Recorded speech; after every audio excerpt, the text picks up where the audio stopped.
ẹ wojú mínísítà tẹ́lẹ̀ yìí tí wọ́n jọ ṣèjọba pẹ̀lú ààrẹ àná buhari, ẹ wojú rẹ̀ dáadáa. wọ́n ti mú o àkàtà àjọ efcc lọ́wọ́ báyìí o. wọ́n ní ọlẹ́bọ lẹ́rù. ẹ̀sùn tí wọ́n fi kàn án ni pé wọ́n ní ó wà lára àwọn tó ń ṣe agbẹ́tẹ̀rù fáwọn báńdẹ́ẹ̀tì àwọn agbébọn. ẹ wojú mínísítà ọ̀hún dáadáa. àhámọ́ àwọn àjọ efcc ni ó wà báyìí. ní báyìí ní àjọ efcc ni wọ́n ti ní ẹni tó jẹ́ agbẹjọ́rò àgbà nílẹ̀ wa, ìyẹn tó tún jẹ́ mínísítà lẹ́ka ètò ìdájọ́ abubakar malami, ni wọ́n ti ní wọ́n fẹ̀sùn kàn án o. wọ́n ló ní í ṣe pẹ̀lú àwọn agbébọnjà tó ń dààmú orílẹ̀-èdè nàìjíríà, àwọn báńdẹ́ẹ̀tì. wọ́n ní ó wà lára àwọn tó jẹ́ pé àwọn ni wọ́n ń kówó fún wọn tí wọ́n fi ń rí iṣẹ́ wọn tí wọ́n fi ń pitú wọn lórílẹ̀-èdè yìí o. ní báyìí ó ti wà lájọ efcc níbi tó ti ń ṣe àlàyé ara rẹ̀ bóyá lóòótọ́ ni àbí irọ́ ni. bó tilẹ̀ jẹ́ pé ní orí twitter malami ló ti ní ẹ̀sùn tán fi kan òun kò mọ̀ nǹkan kan nípa rẹ̀ o. ṣùgbọ́n àjọ efcc wọ́n ní ọlẹ́bọ lẹ́rù tí wọ́n sì ní kó wá wí tẹnu rẹ̀ o, nítorí wọ́n ní kó wá ṣàlàyé tẹnu rẹ̀ níbi tí àwọn owó tùlùtùlù, àwọn bílíọ̀nù, àwọn dọ́là bílíọ̀nù àti mílíọ̀nù tó ṣe bẹ́ẹ̀ tó di àwátì o. wọ́n ní àwọn owó kan tó ń lọ bíi $322 million tí wọ́n rí gbà padà lára owó tí wọ́n ní ààrẹ láyé ológun nígbà náà Abacha tí wọ́n ní wọ́n rí gbà padà lọ́wọ́ rẹ̀. wọ́n ní níbi tí Malami tó bá kó owó ọ̀hún sí kó wá fi ẹnu ara rẹ̀ kó wá fi ṣàlàyé o. wọ́n ní yàtọ̀ sílẹ̀ yìí wọ́n ní bílíọ̀nù mẹ́wàá kan náà wà ní kékeré kẹ́bì. wọ́n ní owó yìí àwọn ọmọ bí ó ṣe gbà. àwọn owó náà ni wọ́n sọ gbogbo ẹ̀ tó pọ̀ yanturu tí wọ́n ní Malami wọ́n ló gbó owó náà gba okòbò míì lọ. wọ́n ní ṣe ni àwọn owó náà tó ṣe bẹ́ẹ̀ tó pòórá. wọ́n sì ní òun gangan ló ń lo àwọn owó yìí láti fi ṣe agbẹ́tẹrù fáwọn agbébọn àwọn báńdẹ́ẹ̀tì.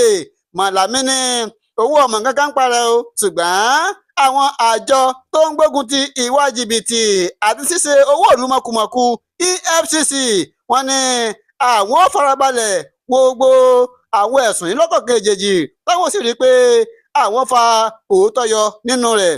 ní báyìí bá a ṣe ń sọ̀rọ̀ yìí àjọ tó ń gbógun ti ìwà jìbìtì àti ṣíṣe owó ìlú mọ̀kùmọ̀kù efcc wọ́n ti ní Malami ń bẹ lákàtà wọn báyìí o, táwọn sì ṣe ìwádìí rẹ̀ finifini bóyá lóòótọ́ lọ́lọ́bẹ̀ lọ́rù àbí wọ́n parọ́ mọ́ ni.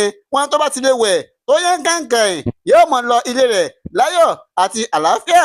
ṣùgbọ́n ṣé o bí ó bá kùnà láti ṣe àlàyé níbi tí gbogbo àwọn owó yìí tọ́ra mọ́ àti ẹ̀sùn tán fi kàn wípé ó lọ́wọ́ nínú àwọn tó ṣe agbátẹrù fáwọn báńdẹ́ẹ̀tì àwọn agbébọn jẹ́ pé ó ti forí rugi oyin nìyẹn. láti mú àdínkù bá ìjàmbá ọkọ̀ tó ń wáyé lemọ́lemọ́ lópòpónà Mọ̀lété sí Sàó, àwọn aláṣẹ fásitì Kwásù wọ́n ń béèrè lọ́wọ́ ìjọba, wọ́n ń rawọ́ ẹ̀bẹ̀ sí gómìnà ìpínlẹ̀ Kwara Abraham Abdulrasaq. wọ́n ní kó bá wọn ṣe bíríìjì sí òpópónà ọ̀hún o.